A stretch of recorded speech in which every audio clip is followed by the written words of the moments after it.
Babi Television Uganda webali kubanga otambuliramu naffe of course yonna gy'osinzira okubanga otugoberera nsonga ku nsonga nga bulijjo tuyama okubanga tuzikutuusaako mu mbeera yonna ensonga zonna ezigenda mu maaso mu ggwanga lyattu erya Uganda naddala mu kibiina kyaffe ekya National Unity Platform tuyama okubanga tuzikutuusaako obutereevu nnyo wano ku mukutu amawulire genkuleetedde olunaku olwaleero ekibiina kya National Unity Platform kyawandiisa ebbaluwa entongole eri Palament era ebbaluwa eno entongole yasindikiddwako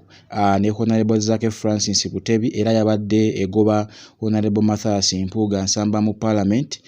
ku bwa Commissioner oba muweebwa ekibiina kya National Unity Platform oluvannyuma lw'okkontana oba okwenyigira mu bikolwa eby'obuli bw'enguzi olw'ensimbi ziri obukadde 5 ezaamuweebwa ng'akasiimo Anita Among President Robert Kyagulanyi Ssentamu ng'ali wamu n'akakiiko akamusindika oba akamulonda ku kifo kino eky'obwa Commissioner abaasazeewo kubanga bamuggyamu obwesige oluvannyuma lw'okukola ebikontana n'amateeka n'ennono ekibiina kya National Unity Platform kwe zitambulira. Enene ebbaluwa etegeezezza Palamenti ati singa Honorable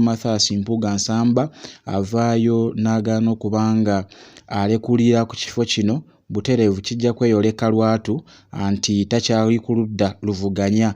wabula ali ku ludda olukolera nakyemalira. Kopi eno nga wenkutegeezezzaako eweerezeddwako Honorable Zake Francis Butebi ono nno nga ye yalondebwa okudda mu kifo kya Honorable Mpuuga eky'obwa Commissioner. Ekiwandiiko kino kyateereddwako omukono Ssaabawandiisi w'ekibiina kya National Unity Platform omukulu David Lewis Lubongoya wabula getutegeddeko ko ag'omu nkuubo galaganga Honorable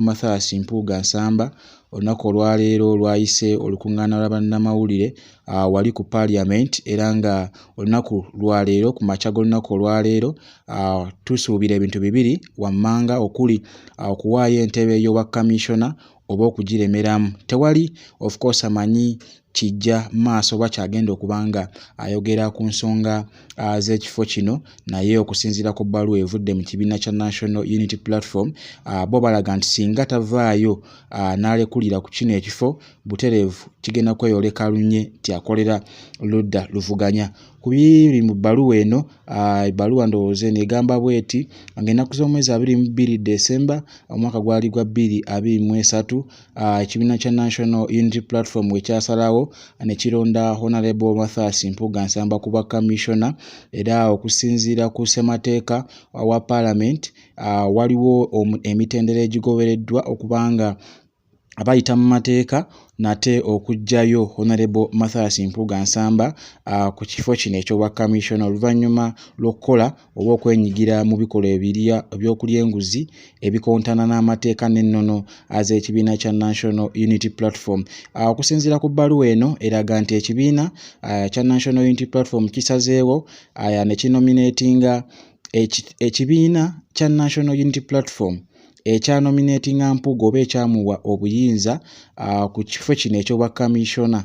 kyekimu olunaku olwaleero kyekimugjeemu obwesige era ne kinominatinga Honorable Zaake oba ne kireeta Zaake Francis Butebi okubanga amuddira mu bigere nga wenkutegeezezzaako okusinziira ku byaliwo mu mwaka gwa 2022 ng'ennaku z'omwezi zaali 10 omwezi ogwokusatu Honorable Zaake Francis Butebi y'omu yaggyibwa ku kifo kino eky'obwa Commissioner oluvannyuma lw'okubuuza akajojijoji w'ebibuuzo bingi nnyo ebyabalema okwanukula. Bw'atyo Speaker Anita Among n'asalawo n'amukuba mu mbuga z'akakiiko akakwasisa empisa aka Parliament era nga wano mbagirawo yaggyibwa ku kifo ky'obwa Commissioner ng'ennaku z'omwezi 10 omwezi ogwokusatu omwaka gwali gwa 2022 naye gye buli kati olunaku olwaleero akyawera ennemba na misango egyekuusa ku kuvumaganya oba okutyoboola eddembe nga kussa n'okuvumaganya erinnya lya Honorable Kinyamatama naye bino byonna byakumumalira budde olw'ensonga nti akakiiko akakwasisa empisa akaagoba dda omusango Speaker Anita Among gwe yali avunaana Zaake okumuyisaamu amaaso nga Speaker wabula abingi ebikyagendera ddala mu maaso era Honorable Kinyamatama bakyagendera ddala mu maaso kubanga bamukunya ebibuuzo ebyenjawulo weewaawo buli lutuula kavaayo ne kongezaayo ennaku nate kagenda okuba nga katuula ekiraga nti Honorable Zaake Francis Butebi bamudilayingisa oba bamumalira budde kubanga balwawo okuwa ensalawo yaabwe ku musango guno. Obujulizi bwabula obwasooka baabugoba oluvannyuma lw'okukyusa ebigambo mu bukyamu. Era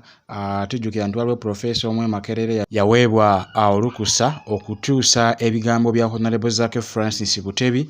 bye yayogera eri mu kitundu Kinyamatama kyakiikirira, era okusinziira ku bigambo bino Honorable Elias Lukwago yasobola okuba nga akwata ensobi z'omukulu ono Professor yakyusa obubi ebigambo bino, n'ensonga eyo wakwasisa akakiiko kano n'asalawo okuba nga ayongezaayo olutuula balabe ensalawo yaabwe enaaba ey'enkomeredde. Naye ng'olunaku olwaleero of course byonna tugenda kuba tubikutuusaako wano ku mukutu gwa Babi Television Uganda. Ajjukira nti Mathias Mpuuga Nsambo yayise olukuŋŋaana lwa bannamawulire wali ku Palament okubategeeza ki kyazzaako oluvannyuma lw'ekibiina kya National Unity Platform okuwandiika ebbaluwa eri Palament okuba nga bamuggyeemu obwesige ku nsonga z'okubeera Commissioner. Bingi nnyo ogenda kuba bifuna ku Babi. Kyolina okukola kintu kimu